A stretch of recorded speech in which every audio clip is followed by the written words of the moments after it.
Hi there, my name is Bonnie Jean Ma and I'm the Franchise Narrative Director for Gears of War, and I'm here with Amanda Chilton, who's a level designer at the Coalition who most recently shipped Gears 5. When you're making a video game, it's an incredibly complex process with people from many different disciplines working to achieve their own goals. But it's so important to collaborate because we all, in the end of the day, are working to support one vision of the game. In your perspective, working on the design team, like, what does collaboration mean to you in your work? For me, early on in my career, I thought I could do it all. I could make my own MP maps, I could art them, put the VFX in, put the sound in. But once I joined AAA, I quickly realized that I cannot do it all, and I heavily rely on other people's ideas and perspectives to try and make the most well-rounded experience, because we're trying to advocate for the player here and make the best stuff for them.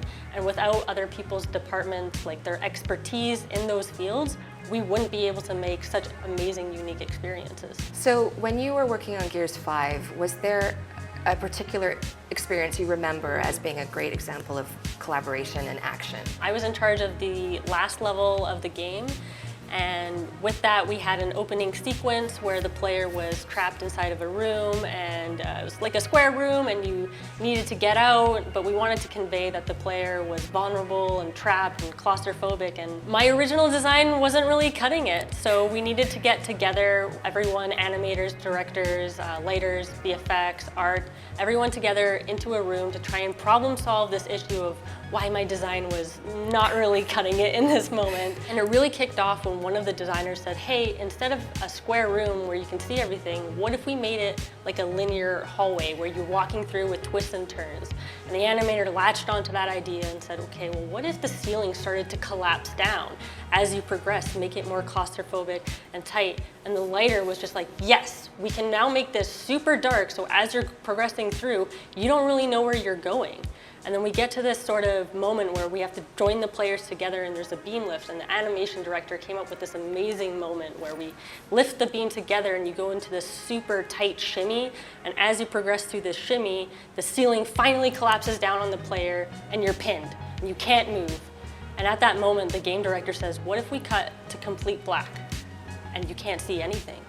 And the narrative person at the time said, what if you can only hear the character? They're breathing, they're pleading for help, they're trying to get out. You can't hear anything else. And then the audio person said, and then you hear these giant footsteps coming towards you. Boom, boom, boom. The character doesn't know what's happening here. The player thinks this is it, this is the end. And then finally, this giant mech reaches down and reaches the debris, takes it off of them, and light comes shining in, and it's the reveal of Coltrane in the mega mech, and the player is then saved. I think that meeting came together so well at the end because we all latched on to each other's ideas. That sounds like a pretty amazing example of collaboration, like done right, and just the idea of respect for your colleagues, respect for each other's ideas. We have a culture of collaboration at the Coalition, and I think it's one of the secrets of our success. Yeah, so. I would agree. Thanks, Amanda. Yeah, of course. Done.